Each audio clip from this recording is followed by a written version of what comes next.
At the age of 6, Alaina Podmorow knew she wanted to change the world. At 9, she formed Little Women for Little Women to benefit girls in Afghanistan.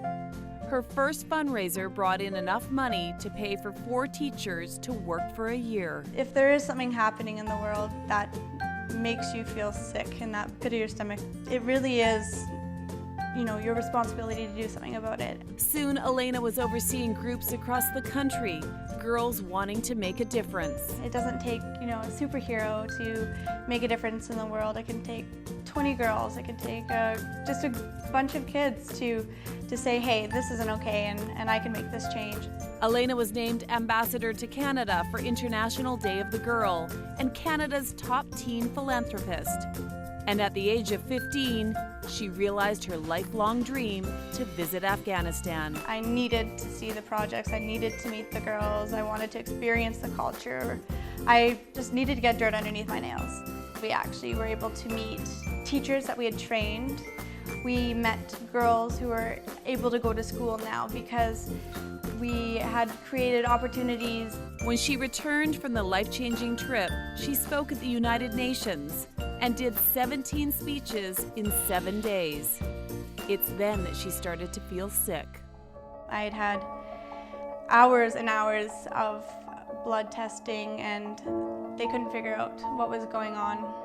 It was kind of like living a nightmare.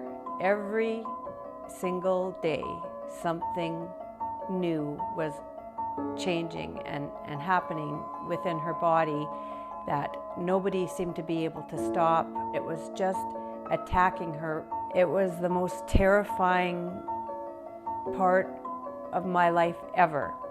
Alaina was finally diagnosed with meningitis. By that time, her fight was all but gone. I sort of reached this point where I felt like I just sort of kind of gave up. I kind of just made peace with things. I felt as though that, it was my time. Sorry.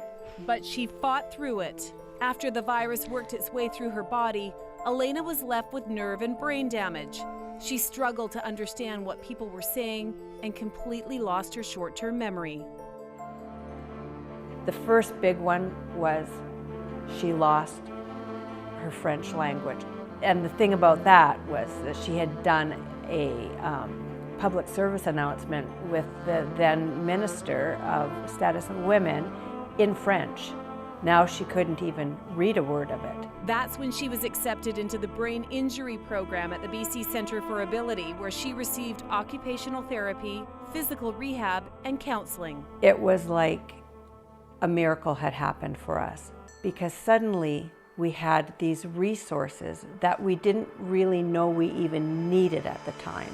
For me, it was a support system, and that was huge. It gave us the light that there were other people going through what we were going through. I don't think that I can actually express my gratitude for the BC Centre for Ability. I really don't know how this would look, what our lives would look like if they hadn't been involved. Now, at the age of 18, Alaina is back on the superstar track. She's heading to university next year and hopes to be a journalist. Her organization, Little Women for Little Women, has raised $500,000. I don't look at myself as a hero. I see myself as an ordinary, girl.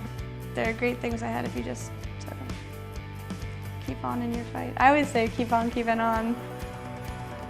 Don't necessarily know what the future holds, but I think it's going to be great.